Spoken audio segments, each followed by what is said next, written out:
Émilie, s'il vous plaît, venez à la rescousse. Une nouvelle... Vous avez envie que je change de sujet? Oui, s'il vous plaît, on va parler d'une artiste artiste brillante qui a gagné tout aux Victoires de la musique, Jeanne Haddad. Jeanne Haddad, si vous avez jeté un œil à cette cérémonie, vous avez forcément remarqué cette trentenaire mystérieuse aux faux airs de David Bowie, voilà, avec sa coupe courte platine, habillée tout en noir. Victoire de l'artiste féminine de l'année, devant Vanessa Paradis et Christine and the Queens.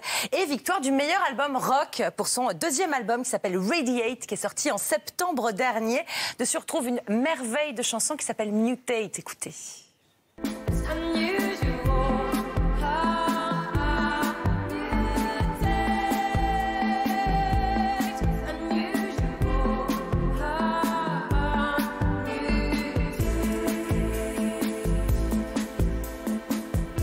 Alors, ce qui frappait David, c'était le son un petit peu années 80. Ah oui, c'est ma jeunesse, et le look aussi. Hein. Ouais, le look. Et puis, il y a sa voix, évidemment, à Jeanne Haddad, qui est absolument magnifique et dont elle maîtrise chaque note. Elle maîtrise le souffle, l'énergie, tous ses mouvements, même quand elle se déplace sur scène. Et pour ça, elle peut dire merci à sa formation classique, hein. C'est vrai, on rigole pas tous les jours au solfège, mais après, voilà, on est pareil pour tout, pour le rock, pour l'électro. Jeanne Haddad, en fait, elle a commencé le violoncelle à l'âge de 7 ans, puis elle a étudié le chant lyrique au Conservatoire national supérieur de Paris. Elle a pris l'option jazz parce qu'elle trouvait que c'était plus ludique quand même que la musique classique. Et puis elle a étudié à Londres aussi, à la Royal Academy of Music. Londres, c'est pour ça qu'elle chante en anglais, sans cette petite vibe Nelson Montfort un peu gênante chez certains artistes français qui chantent en anglais. Voilà, non, avec elle, il n'y a aucun problème. Écoutez, là encore.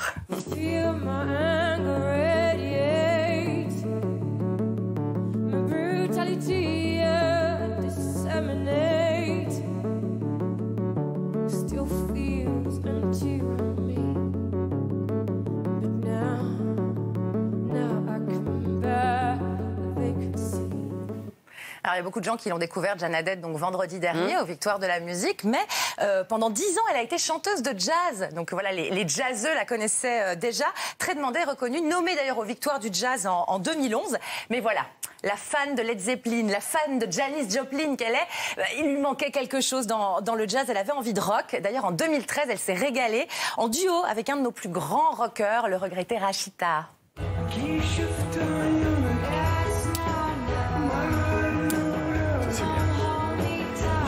C'est beau ça, hein? Je préfère ça aux deux autres trucs. C'est la reprise de Elvis Presley, It's Now or Never. Alors Rachita, c'est une rencontre qui a compté pour Jeanne Haddad, qui lui a donné ce petit boost de confiance qui lui manquait encore. Oui, elle avait envie de se lancer en solo et puis elle avait des choses à dire. Et forcément en rock ou en électro. Et elle allait s'écrire ses chansons elle-même. Résultat, en 2015, premier album. Ah ouais, c'est trop bien ça.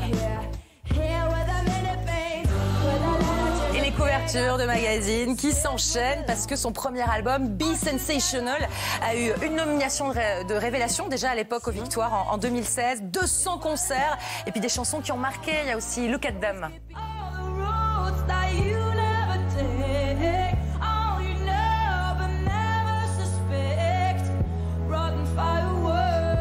Il dit rien, il est impressionné. Ça fait un peu noir américain, ça, presque. Elle a une sacrée voix. Hein. Voilà. Non, elle fait vraiment ce qu'elle veut de sa voix. Alors après une telle entrée en matière, le deuxième album était très attendu. Puis le succès du premier lui a permis d'être encore plus libre. Du coup, vendredi dernier, ce double prix, meilleur album rock et artiste féminine de l'année. En vrai, c'était pas une surprise parce qu'elle est brillante, Jeanne Haddad, parce qu'elle prend au sérieux ce qu'elle fait.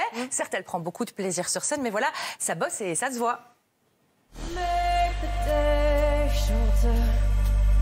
Disappear. Wait until it's over and wonderment. Make the air darker than still. Light in the hour. C'est hyper années 80. Ah, pour moi, c'est Hibernacus. Pour les gens, Ça y est, on s'est réveillé en 80. Oui, pour les gens qui ont 50 ans aujourd'hui, entendre ça, c'est vraiment retrouver le son du début des années 80 avec des synthés, des voix un peu d'outre-tombe. C'était New Order, Joy Division. C'est vrai qu'il y a un côté Eurythmics aussi. Mais bien Gabriel sûr. souffre dans oui. l'oreillette. Il y a un petit côté Annie Lennox. Il y a beaucoup de talent chez Jeanne Haddad. Et alors, donc, pour le vivre pleinement, il faut aller la voir en concert. Parce qu'elle est formidable. Va falloir attendre un tout petit peu. Elle sera dès mi-mars au Francofolie de la Réunion. Bon, sauf si vous voulez prendre l'avion. Moi, je suis avec grand plaisir. Voilà. Ouais. Sinon, les Paradis Artificiels à Lille le 30 mars. Et pour les Parisiens, le rendez-vous, c'est le Zénith. Ça sera le 3 avril. Mais il faut se dépêcher, il y a presque plus de place. Et puis, elle fera beaucoup de festivals. Le Printemps de Bourges, les Vieilles Charrues, les Eurokéennes. Beauregard. Mais ne la ratez pas. Voilà, Jeanne Haddad. On lui souhaite une longue vie.